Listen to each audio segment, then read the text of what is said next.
Okay, let's start this session. Welcome to this Lotico event today about your personal linked data graphs with Solid, and welcome to our speaker, Ruben Verborgh, who is a teacher I recently learned at the last Solid World event in May. He is actually a full professor at Ghent University for Decentralized Web Technology at ID Lab, IMEC, and a research affiliate at the Decentralized Information Group of CSAIL at MIT. And he is indeed a very productive academic researcher with more than 246 publications to his name since 2010, as documented by DBLP Computer Science Bibliography. That amounts to almost 25 publications per year or 2 papers per month, which is quite impressive, but I'm sure he has many talented research students and collaborators now to help him to be that efficient. Ruben is also a technology advocate for Inrupt, which is, as many of you know, Tim Berners-Lee's new company to deliver on the original vision for the web and to make data on the web more equitable. Ruben loves to talk about the web, linked data, decentralization, web APIs, hypermedia clients, and much more. He predicts that we are coming to an end of the personal data aggregation heist we have seen in the last 2 decades, and that we will be able to observe a trend to many small, autonomous data pods that are linked and that will allow people to take control of their data on the web once again. As you can probably already tell, he wants to use technology not just to develop products for end users, but sees it as an engine to drive socio-economic change. And last but not least, he practices what he preaches, and that brings us to today's Lotico event. Again, welcome, and please take the stage, Ruben, to present your personal linked data graphs with Solid. Marco, thanks a lot for the introduction, and hello to everyone. I'm very excited to be here and talk to you about the web. You might have seen this news at the end of 2019. It was a press announcement that was widely copied around the world. And basically, Facebook and Google announced a major milestone. Namely, it's now possible to transfer a picture from Facebook all the way to Google. This is interesting because 2019 was also the year in which we celebrated the 50th anniversary of the 1969 moon landing.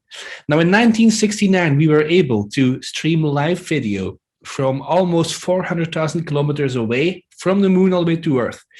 So why is it then that in 2019, we call it a success when a single photo is transferred from the whopping 11 kilometers it takes to go from Facebook all the way to Mountain View in Google?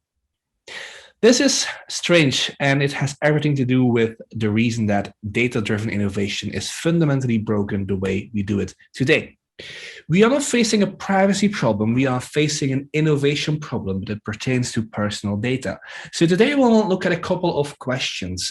Why has the web been so important for innovation in the past? Why is it that major companies today are struggling to innovate?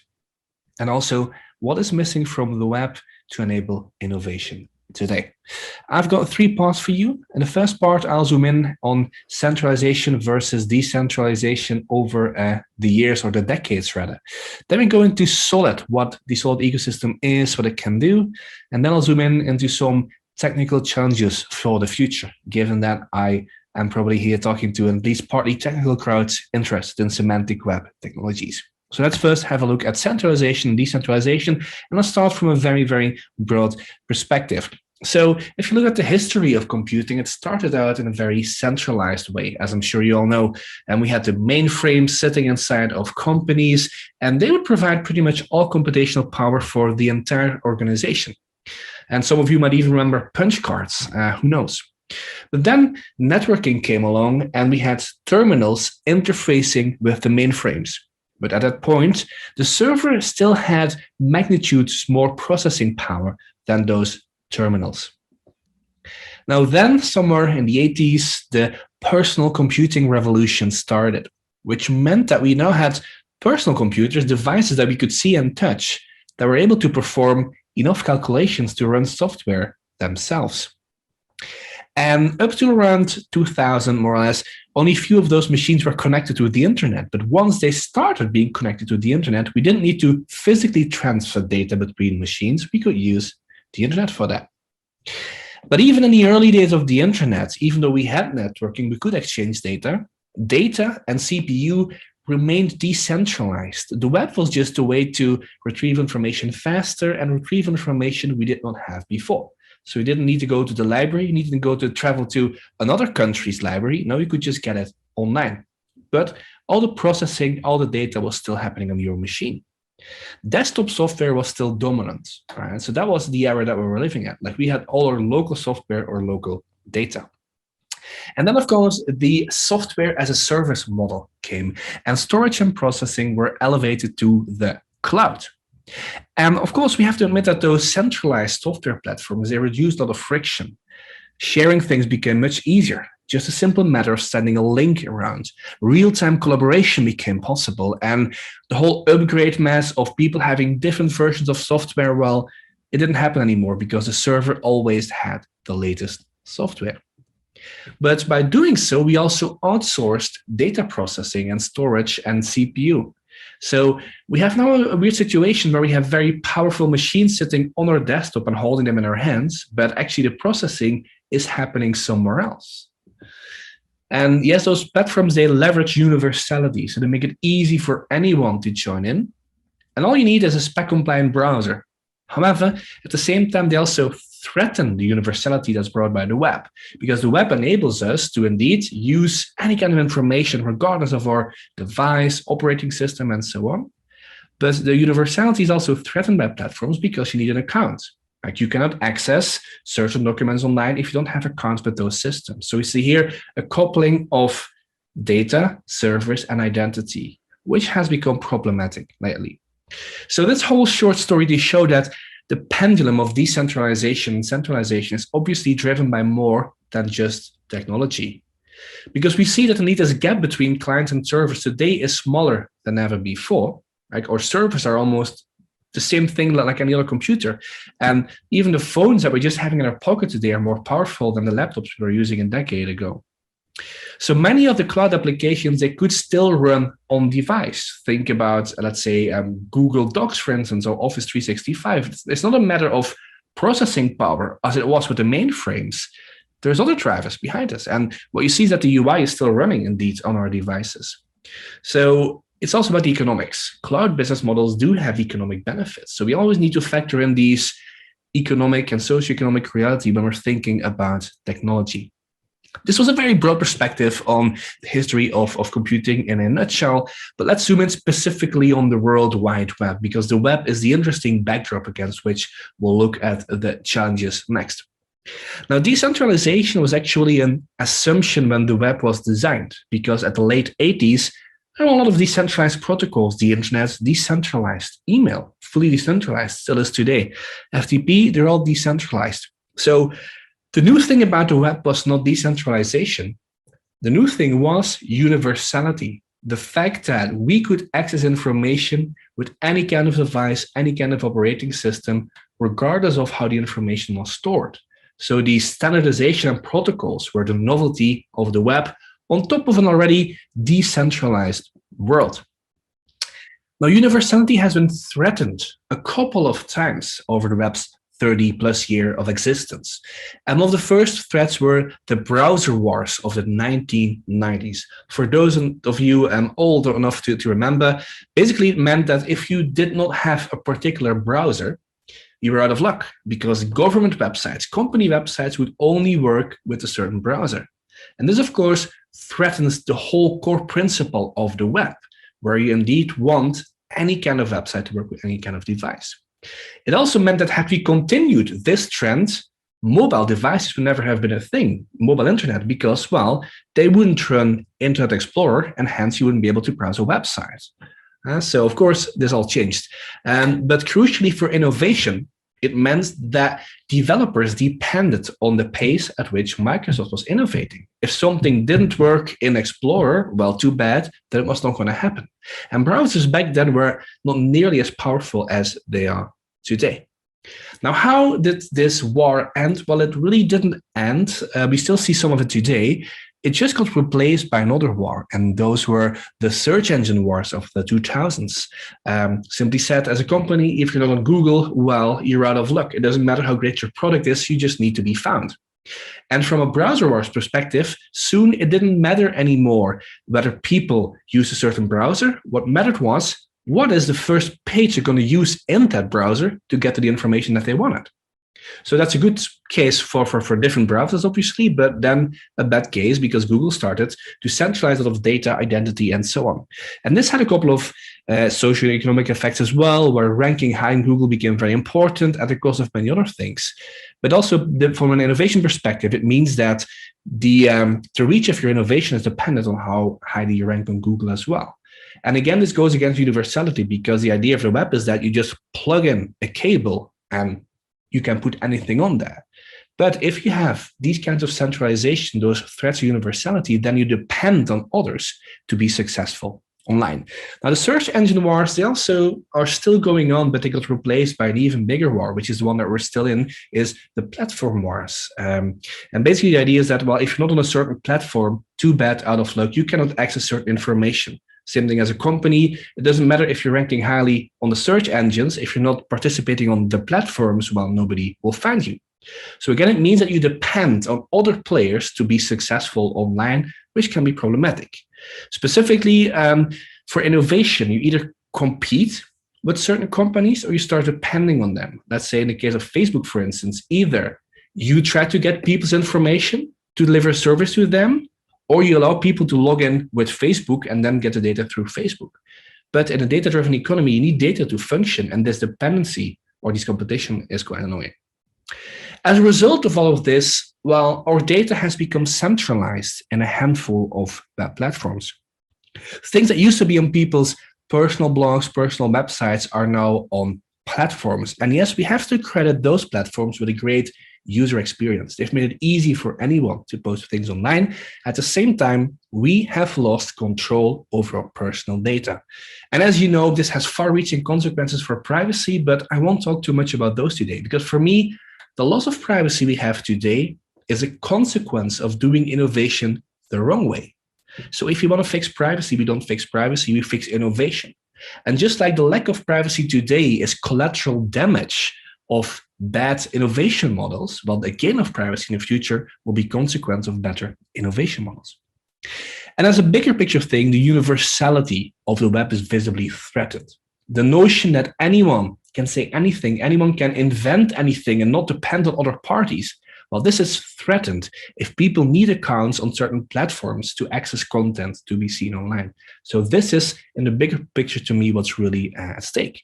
Things like sign in with this particular platform to see content online, or even if you want to see this content, well, it works better with a native app. Like this website works better in the app is the same as this website works better in the specific browser, which is back there again. So 30 years of the World Wide Web making it easy for information to work with one application, namely a browser, and we still see this new movement to apps where people are kind of obliged to use specific software if they want to access specific information. The whole thing which the web was kind of invented for, right?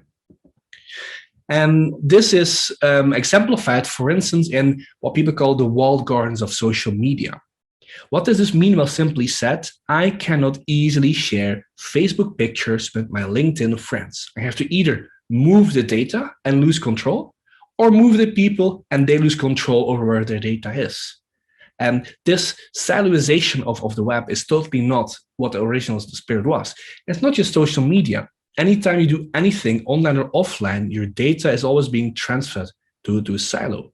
And as I said before, I'm not as much concerned about privacy as I am about innovation, because if data is locked in a silo, it means it's not available for innovation. And this has consequences, as we'll see in the second part. Now, Tim Berners-Lee, inventor of the World Wide Web, he is quite worried about what's happening to it. And a couple of years ago, he listed 3 challenges, as he does every year for the web's birthday. First challenge is that we need to regain control over personal data. Second, we need to reduce the spread of misinformation. And 3, we need transparency and understanding of political advertising, because of course 2017 was the year where fake news and misinformation was quite high on the agenda.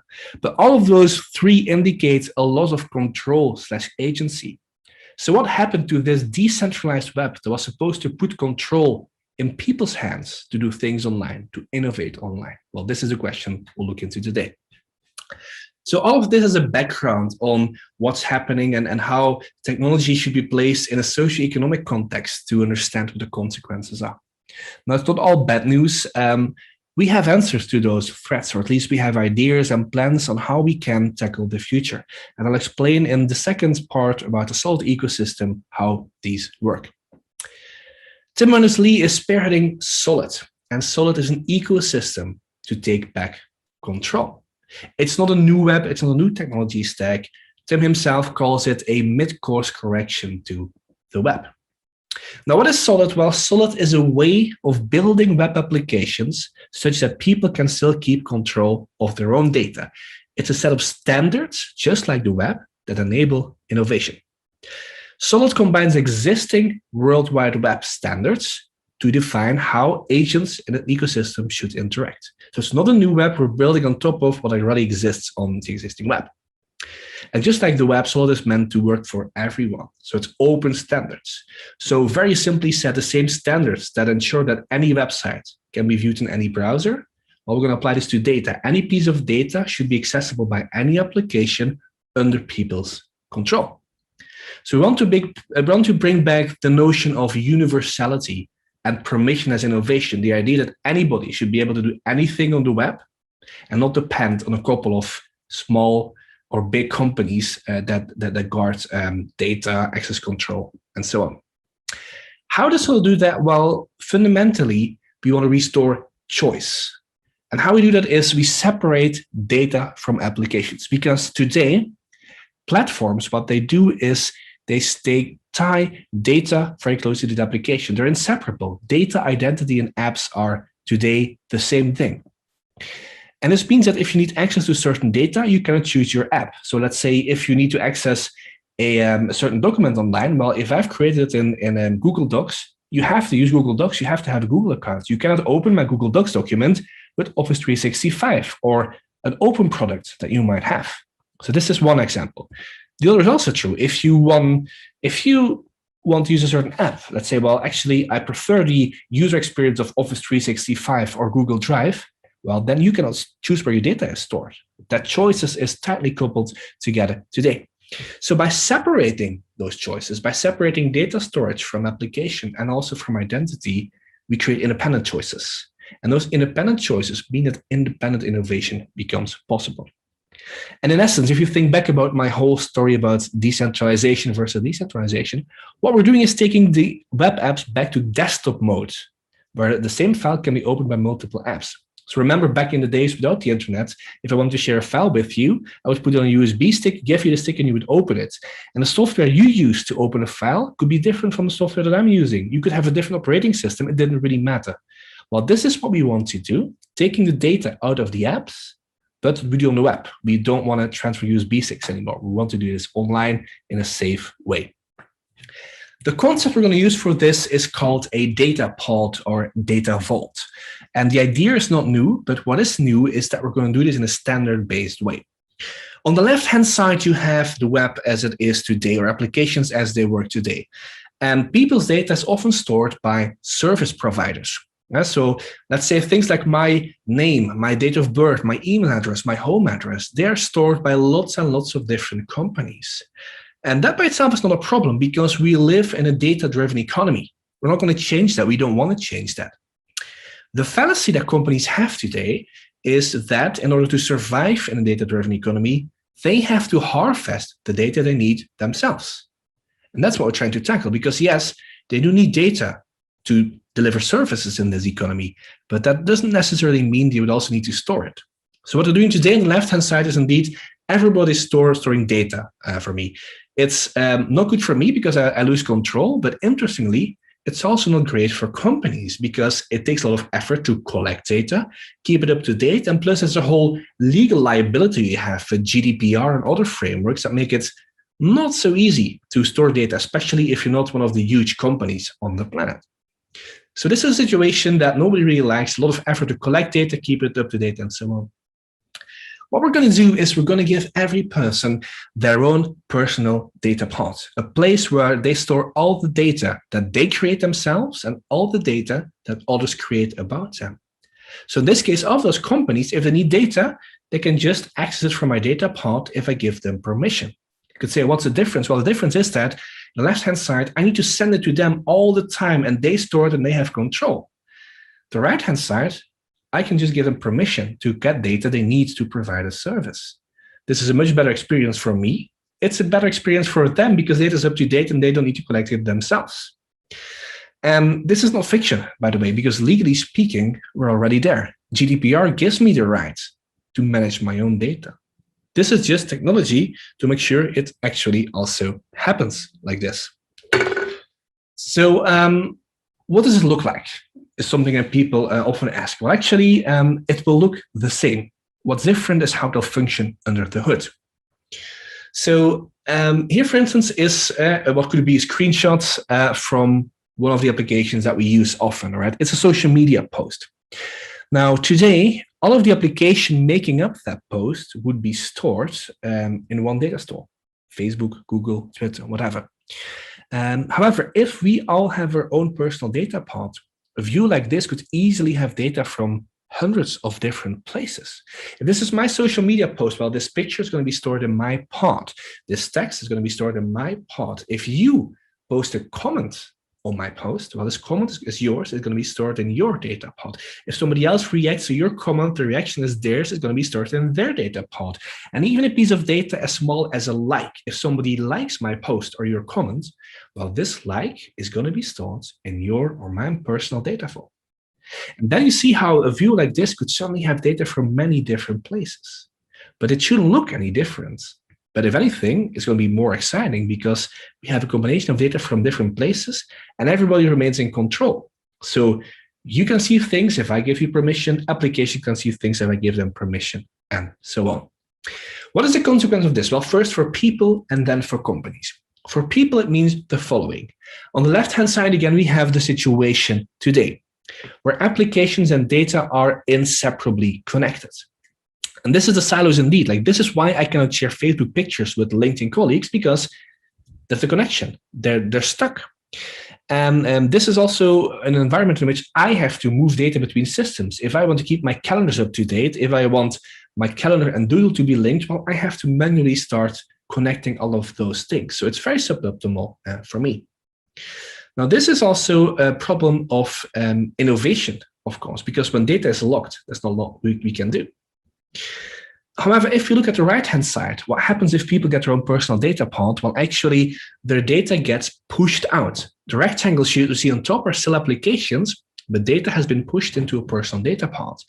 And the right-hand side is a world in which I can start with one application and continue with another, and I'll still be working on the same data. The right-hand side is a world in which I can use one app, you can use a different app, and we can still connect because the interaction happens through the data and not through the application.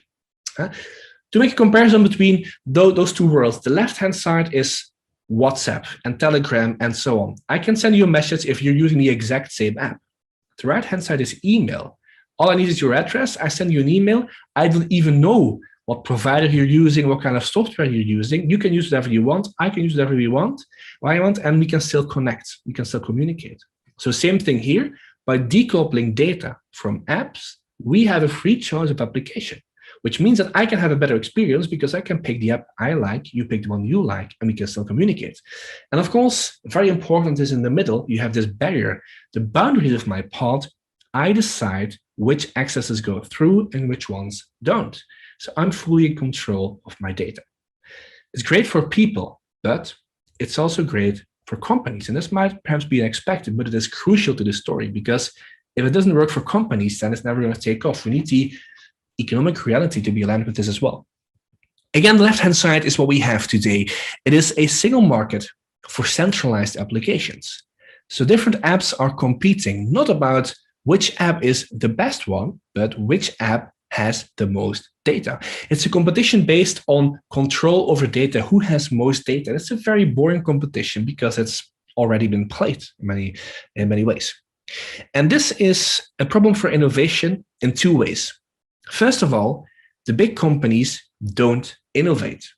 And this is weird, but remember the example at the beginning. Why is it such a miracle if Facebook can send a picture to Google? Well, actually, because of this thing, they are silos. It shouldn't be hard, but today it is, because it's not about improving products, it's about improving data collection. Yeah. So innovation loses in two ways. The big players don't innovate. And think about it, like, how has your LinkedIn experience or Facebook experience fundamentally changed in the past 10 years? And 10 years being an eternity in IT terms. It hasn't. They don't need to innovate because they already have your data. And furthermore, innovation is hard because they're building products for the average user, which doesn't exist.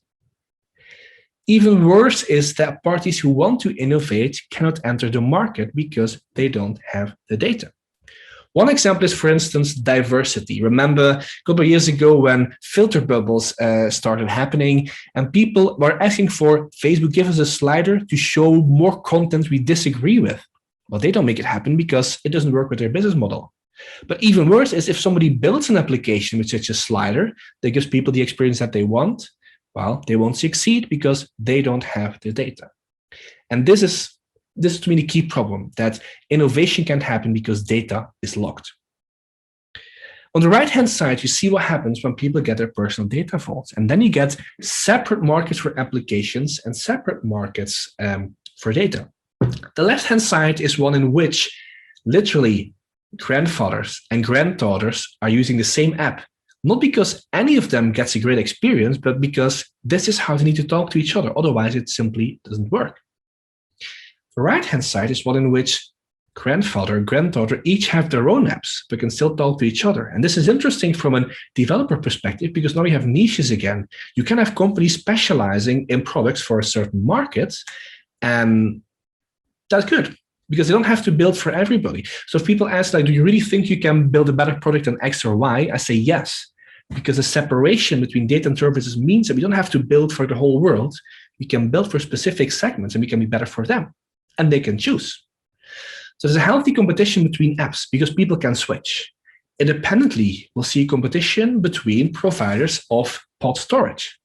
And people can make any combination of app and storage they want. So it's a world in which I can just move storage providers and I can take my apps with me, or I can use different apps. It doesn't matter. And this is very different from today. So this competition on two different markets is very important.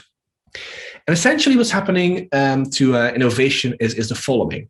So today we're still pretty much caught up with the idea of data harvesting. So the tech giants, they're collecting lots of data, and the reflex that many companies have is like, how can we also collect lots of data? How can we try to collect more data than the big ones?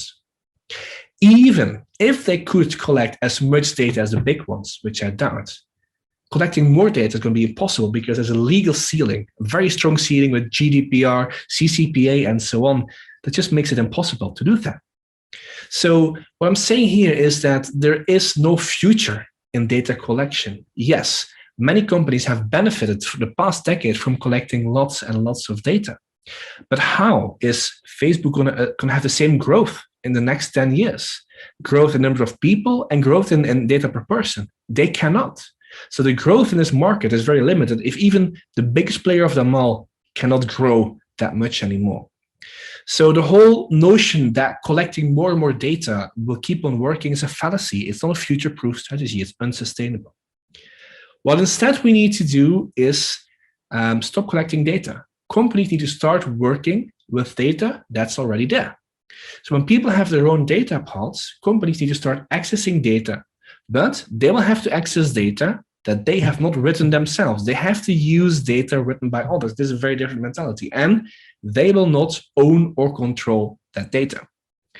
But the interesting thing is, if they do that, there will be more data, not less. Because in addition to reading data they have written themselves, they can also read data that others have written. And this fundamentally changes it. So this is why I say, like, look, we still will continue to live in a data-driven economy, but companies don't have to collect data themselves. They'll have more data so they can provide an even better service, but they won't hold that data because it's too expensive, too much liability, society doesn't want it, and so on and so forth. So the future is to innovators who reuse data that's already there instead of those who try to harvest as much data as possible. This is what we fundamentally want to change. So Solid is not a platform to replace others. It's not a solid.com where you just put all your data. It's a way of building for the web, just like there's no web.com where all websites are. Solid is an ecosystem, it's a movement, it's also a community. It's an ecosystem in the sense that standards enable interoperability, just like for the web. It's a movement in the sense that we need to shift the way apps are being built. We need to tell developers, hey, you don't have to start with data harvesting. You can use data that's already there. It's also a community in the sense that it requires different people, companies, and organizations to make this work. Now, what is a solid server? Well, a solid server acts as a data pod that stores and guards your data. It's a regular web server, but we add support for access control and linked data. The interface is application agnostic. So the API that we use in a pod doesn't know about people or houses or cars or whatever. It's agnostic to the application. Just like the web, you can build anything on top of it. The web also doesn't have special protocol for certain kinds of websites. Anything application specific resides in clients. So think of a solid pod essentially as a website, but instead of having web pages, it has pieces of data, and that data is compatible with any solid application. What kind of data can be in a pod? Well, anything that you want. I've given some social media examples today because those are very universal, but think about medical data, financial data, government data, any kind of data you want to use, you can put it in your own pod. It's your private USB stick on the web. On the other side, we have clients, and they are browser or native apps that read or write data from into your pod. And people can give read or write permissions for specific pieces of data to apps, other people, and so on. So you decide who can write what and who can read what. And the job of applications is to deliver an integrated experience. And this is different from the web. Like a web browser will just view a single web page. Solid apps will intelligently combine data from different sources. So many interesting things happening there. What kind of apps can you build? Same thing. If you can envision it, you can build it, and you don't depend on having the data collected first, because people will bring their own data. That's the whole idea. And the communication between clients and servers is governed by the Solid specifications. You can find them on GitHub. They're still in active development, but basically Solid is glue between existing standards such as HTTP, linked data platform, linked data notification. So we're using all of those. We're just specifying how exactly they should be combined. There's also suggestions for specific RDF vocabularies, but they're just suggestions. In the end, we want people to be totally free what kind of things they model.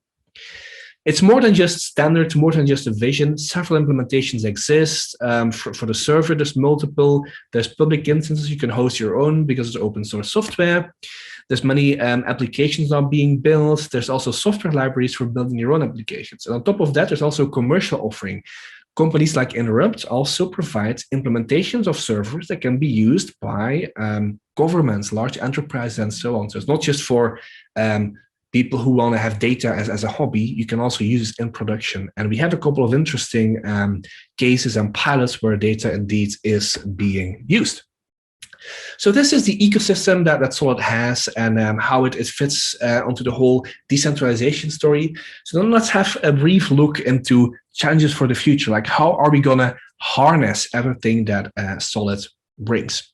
Because inherently, it's much more complex. If you see this comparison here, the way web apps are built today is quite simple. It's a single backend to a single front end. It's just one-to-one communication. That's quite easy. Now, in the future, applications will need to read and write data from different pods and even read data that they haven't written themselves. That's a more complex world. So you could say, actually, why are we doing this? Like, why would we step into such a more complex world? Well, we believe that the socioeconomic benefits of doing so are so worthwhile that we need to deal with the extra technical complexity. So we believe that the needed benefits are a good justification for why we should be doing this. So I mean, especially if you're working in semantic web, you might often have heard like, yes, but your technology is so complex because this and that, and big data is much simpler. Yes, it is. So what we've seen is in the past decade that there's no limits to the amount of data you can collect in one place if you're doing big data. What we have seen is that there's other limits. There's legal limits, there's economical limits, there's societal limits, ethical limits to collecting that much data in one place. So now after having spent more than a decade doing big data, the linked data model starts to look much more attractive because this is one in which people can keep control of their own data. It is more complex than big data, sure, but we believe it's so important because it scales better with all the other aspects of data that is definitely worth investigating and in fact doing it. It also means we'll have to build applications in a fundamentally different way. If you look at applications today, what typically happens is that there will be application-specific logic making a hard-coded sequence of requests to the server. This breaks for two reasons. One, the application doesn't know where data is. It could be in different pods. And second, pods might also have multiple interfaces depending on the situation. They're all standardized, but which one is most optimal for a certain case might be different. You can predict what the data looks like that you will be reading. So one way to build apps is like this, where the application-specific logic does not connect to interface and backends directly. Instead, the application expresses everything as a semantic query. This query is delegated to a query engine, and then at runtime, it decides what the best requests are to make to the different interfaces. Now, of course, this means we'll need quite a complex query engine, but the benefit is that we can reuse it across many apps. And plus, we can keep on upgrading the engine, keep on upgrading the ecosystem and the interfaces, while the application-specific logic remains constant because it only binds to queries, not to concrete runtime HTTP requests. On top of that, we also have different kind of complexities. For instance, if we want to make the scale, we will need caching, we will need aggregation. So a smart query engine can see actually, instead of going to my 1,000 friends to their data pods, I'm going to go to 5 aggregators to reduce the number of requests I need to do. All these kind of smart techniques you cannot do if the application has requests hard-coded. So on a very high and almost philosophical level, what we need to do is the following. Like these diagrams give like a high-level idea of this. Right now, the networks are centered around the platforms, the aggregators. That's where all the data is. The first step is making this stream bidirectional. GDPR, give me back my data. I also want a copy of it. Now, if we all have a copy of our data, we can move the source of truth. We can say, actually, yes, aggregator, you can have a copy, but I have the original. And if the aggregator is the one with the copy, well, then it can just be multiple aggregators. Like the problem with centralization is that there's like a handful of specific companies you have to go through. Aggregators are still useful, but we don't depend on a single one. Different people can use different ones because even if the aggregators disappear here in this picture, we still have the original or source of truth is with our own data pod. And to this point, the aggregators almost become kind of invisible. Like, sure, we need them for performance and a couple of other reasons, but which ones they are doesn't really matter. What we end up is kind of a meshing between different nodes assisted by aggregators, but they're not the core parts of the network. And this brings me also to the paradox of freedom, because if we all want to do our own thing in the decentralized environment, we will have to follow rules. Simply said, I can take my car and I can drive wherever I want. This is the freedom I have, if only I stay on the right-hand side. If I want to drive on the left-hand side, well, I won't get very far. So same thing here. If we want to do our own thing, we have to follow certain rules. So we can make our own choices, but we have to agree on a couple of basic things or nobody will see whatever is happening. The good news is, thanks to linked data technology, agreements can be layered. Like, yes, there's a small number of things on which we all have to agree, like things like authorship, labels for things and so on, sure. But the more specific you go, the less necessary it becomes for everybody to agree. Let's say shoe size. Sure, it's important to quite a number of companies, but do we all globally need to agree on the semantics of this? No. So the fact that linked data enables this layered agreement is very important. So let me finally zoom a bit into like how we will develop applications with linked data. Because the solid ID comes with quite some challenges, and we solve it with linked data in the RDF. First challenge, if we all store our own data, how can we connect it to data of others? Second, if apps want to share data, how can they do this without having too many prior agreements? And finally, how can we integrate data from multiple data pods? Well, the connection is easy. For instance, this here is me liking something out there on the web. And the thing is, I'm liking Ghent University in this case, but they didn't have a like button on their homepage. I just like them anyway. And I can do that because this is my own data pod. So how do I connect? Well, simply it's links. This is the core of linked data. I can like something on the web. I can comment on something on the web just by linking to it. And this is very different from more localized knowledge graphs where you don't have this universal referentiality. How can different apps still find their way in all of the data? Well, it will take me a bit more than the couple of minutes I have left to explain, but the idea is that shapes and semantics can be important. Applications don't have to understand everything in your pod. If you just have an application that shows likes, all they need to do is look for data with a specific shape. They need to do a specific query, and among all data of your pod, they can find what they need. And of course, as I'm sure you're aware, data integration is very simple because this is what linked data was designed for. If you want to see multiple knowledge graphs of pods together, well, you can just concatenate them. This is the promise that linked data brings. And what different sources that you concatenate is up to you. Like if we all bring them together, of course, it's going to be truths and lies, but I'm not obliging anyone to have specific source of truth. You pick the sources you want, they can be concatenated for you, and this is the view that you see. So this also is a perspective in which you can control your own sources and control what kind of data gets into your apps. Now, to make sense of this, we'll need a good developer experience. And this has been one of the major pain points, I think, in the semantic web community. We need to find a way to build things for front-end developers because they're responsible for a user experience. So one of the fundamental things is how will we present this to people, how we will present this to designers. And fundamentally, if we enable developers, we also enable ourselves. And to me, the most beautiful way to think about this is the words of Dan Brickley and Libby Miller, who wrote, "People think RDF is a pain because it is complicated. The truth is even worse. RDF is painfully simplistic, but it allows you to work with real-world data and problems that are horribly complicated." So what I'm telling developers is, look, the problem here is not RDF. The problem is that data is spread out everywhere in different pods. And RDF is a tool we use to manage that complexity. Trust me, it would be way worse if everybody was running their own MySQL database, right? And this is fundamental. So again, why are we making it so complicated? Because we believe the benefits are so big that we need to do it.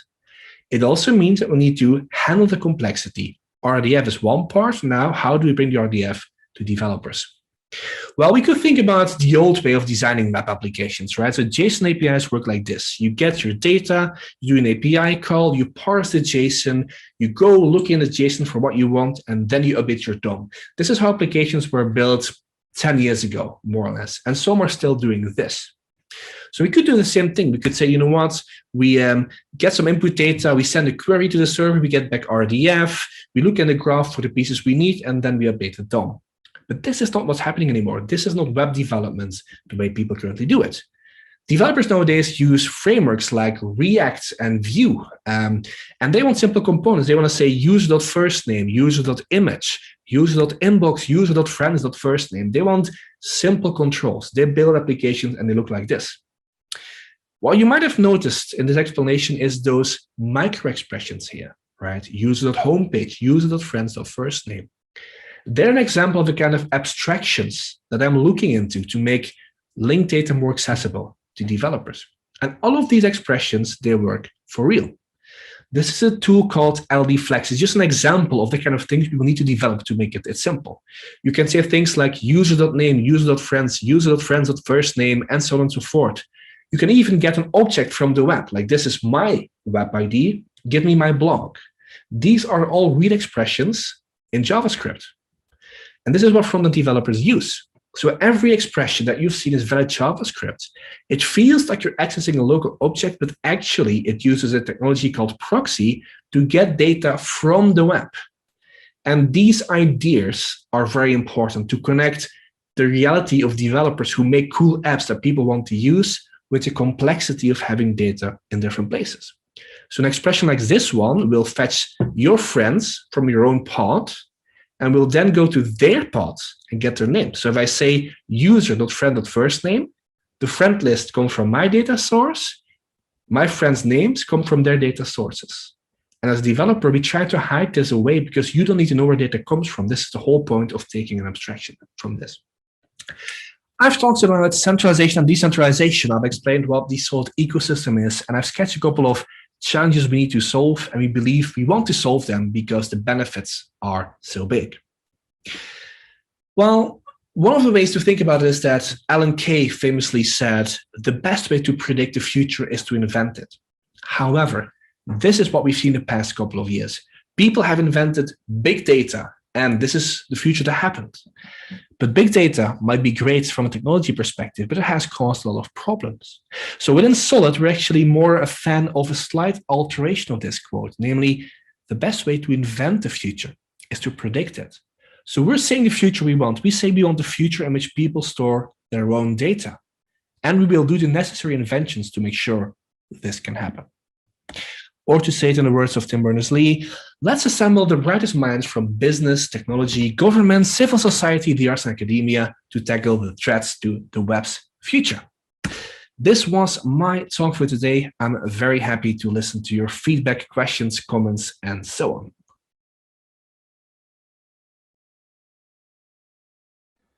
Thank you, Ruben. Well done. Great presentation. Can you hear me? Great. Let me just change that here briefly. And we have a few questions. I would like to ask to the participants to unmute themselves and ask a question. So, yes, Thomas, please go ahead. You can unmute yourself. Thomas Hoppe. Okay, actually, I just want to thank you for this very brilliant presentation. I think you presented some interesting ideas. But let me take the chance to ask one question which comes in my mind. You mentioned all those micro expressions. Of course, from the point of accessing the data, it's very easy. But if I imagine I'm a developer of some web application, trying to manage all these different expressions of representing personal data in different pods, I need to tackle. I need to come up with solutions for a large number of possible usages of the micro expressions. For example, they are not standardized yet. So, isn't there a need for some common vocabulary in order to express the data?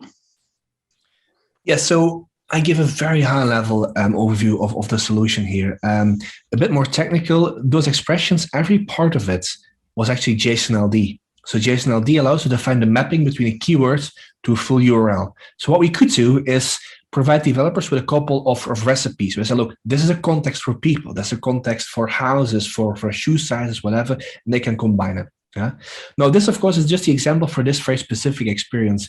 The bigger point being that we'll need to put effort into developing those experiences. So this is one example of many more, but it's important that we speak the language of developers, which is something that we have ignored for far too long. I think the semantic web community, if I can criticize, has had the attitude of, you know what, where are the developers? We've built such great stuff. Why aren't they coming?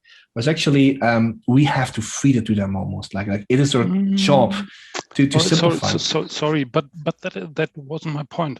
My point is the question of the keys in the JSON LDs, because the keys for accessing the data, they need to be standardized in a certain way. For example, if I say something about meine Schuhgröße, then you need to understand that it's my shoe size. Yeah. And so so if I express it in my own language, you are not able to understand it directly. Yes.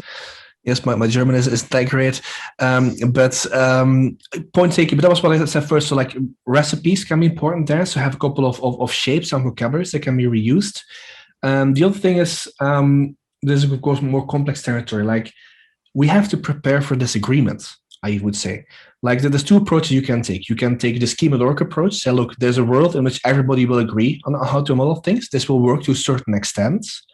Or you can take the viewpoint like, no, such a world will not exist. People always do their own things. So in that sense, I think it's important to accept there will be diversity in modeling and to bridge that in the query engine I talked about. So like, let's make sure that applications express their needs on a sufficiently high level so that at runtime we can fill it in different ways. So having multiple mappings, I would say. Oh, okay. So the query engine is where the semantics then sits. That's what I would do, yes, in this case, yeah. Take one more question here. If Moritz the Rover, if he, can you unmute yourself? If not, so Moritz had a question. Does University Gent knows that you like them? Because you made that statement. That's interesting. They don't. They might assume because they're my employer, but no, but it's important because this is very different. Like when we talked about linked data 10 years ago, we were mainly thinking about open data. But here I'm talking about everything in between, from fully public to fully private. So in this case, it is my total freedom to like something or dislike something without telling them. I could tell you, I've told all of you now, but this is my discretion, right?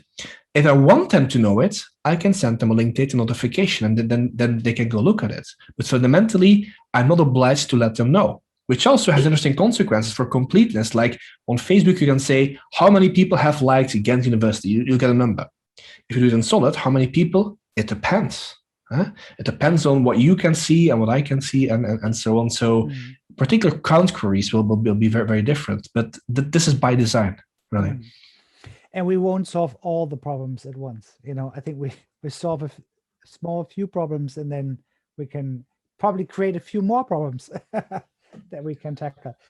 Antanasiovelios, could you please unmute yourself? Yes, thank you. And thank you, Ruben, for the wonderful presentation. I come from a cultural heritage background and I'm doing cultural heritage data, so I don't have a computer science background, so apologies if the question is trivial. But I was thinking if the individual pods hold the information, and like you mentioned an example, you have medical information being held in my pod, what stops me from changing that information and therefore confusing the business of my medical center? Or where's the provenance? How do we track provenance if I can do anything I like with my data? Good question. And first of all, let me emphasize that we need much more than computer science to make this work. So I'm very happy that you bring a different angle to this, because technology is just the base here. Yeah? But to get to your points, one answer is digital signatures, really. So indeed, if a hospital writes medical data to my pod, they will digitally sign. And yes, I'm controlling the data, so I can change it any way I want. But if I change it, I will break the digital signature, and as such, it won't be trusted by other parties anymore. So this is one of the mechanisms in which we can indeed guarantee the veracity of data. On top of that, we can also check provenance, and this provenance can also be signed and so on. But we need to have those trust mechanisms indeed to make sure that I cannot just change data without it being noticed. Okay, let me, Paul Worrell, would you like to post? Yes, so I posted something. So Ruben, I've always got back to you and said I get so excited when you re-explain this stuff. Yeah, I feel exactly the same way, being refreshed, my enthusiasm for it. But there was one particular concern that I always had, and that is if a developer is building an app that is potentially going to help that user integrate data from lots of people's pods, of course, those pods could be hosted in different environments. So has there been any progress in thinking about how we can improve kind of the reliability of that? Because it could be quite fragile. It's not like accessing one server where you're in complete control of the infrastructure to serve that app. So there's a couple of avenues to that. One of them, I think, is certification. So what I haven't talked about here, because I was mainly focusing on technology, is how do we get this rolling?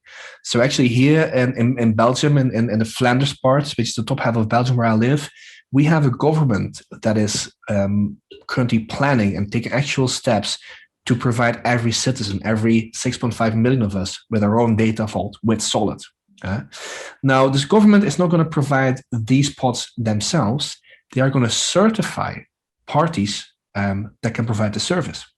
And we see data pods as a utility, right? So just like not anybody can start an electricity or a gas company, not anybody can start a pod company. You have to follow certain regulations and meet certain requirements. So that's one answer. Like, we have to make sure that the pods are hosted with infrastructures that are sufficiently trustworthy. Just like not anybody can do online banking, same thing. So that's just one point. The other is, I talked about clients and service today and a little bit about aggregators, but there's a lot that needs to happen on the infrastructure level. We need a powerful middle layer with caching, secure caching, aggregation, indexing, and so on to make all this performant. Like, there's no silver bullet in here. It's not going to magically scale. So summarizing, have a good base infrastructure, but also invest in all the middleware in the infrastructure to make sure that indeed we have reliability in the network. Okay, so just one point I want to make there. So a lot of my questions are always a bit loaded, and the reason I've asked that is to let everybody know there is so much opportunity. Every one of these problems, that what we're aspiring to do is correct, in my opinion, is right. Okay, and the problems that we have to get there are opportunities. So just like Google in the late 90s solved the problem of search, there are these great problems to solve. So there's opportunities for Google-like, organizations or startups to start, just like there were in the 90s. Every one of these is an opportunity. Thank you, Paul. Absolutely. I have another question here from Larry Swanson, and he wants to know, is there a developer relations outreach program where people can go and... So we're early stages, and definitely like developer experience is going to be a multi-year thing. It's one of the things that you may have noticed I care strongly about. So we're just at the beginning of this journey. However, at solidproject.org, there's links to a forum, for instance, and Gitter channel where developers assemble. So you can already start working on that today. But it's more community driven at the moment. But one of my responsibilities is indeed making sure that we have clear documentation, clear guidelines, clear onboarding, and so on. But that's a work in progress. But if you want to hang out with fellow developers, solidproject.org is definitely a good starting point. Thanks, Ruben. Very good. There a question from Federico Galvao.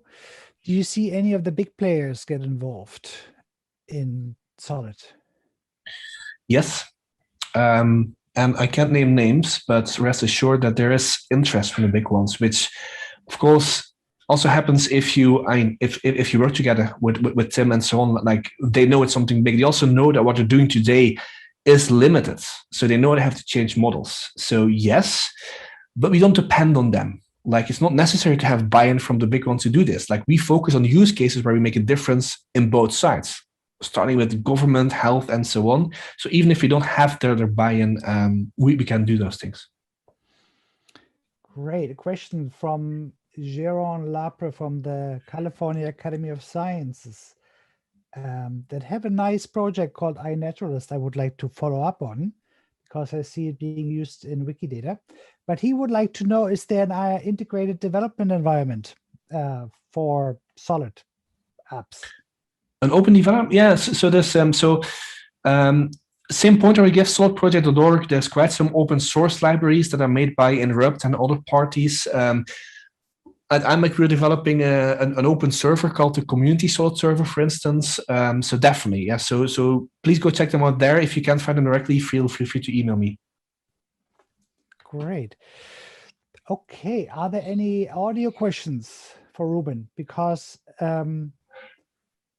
we can continue this in the open chat, because we can now end the Q&A and open it up to everybody.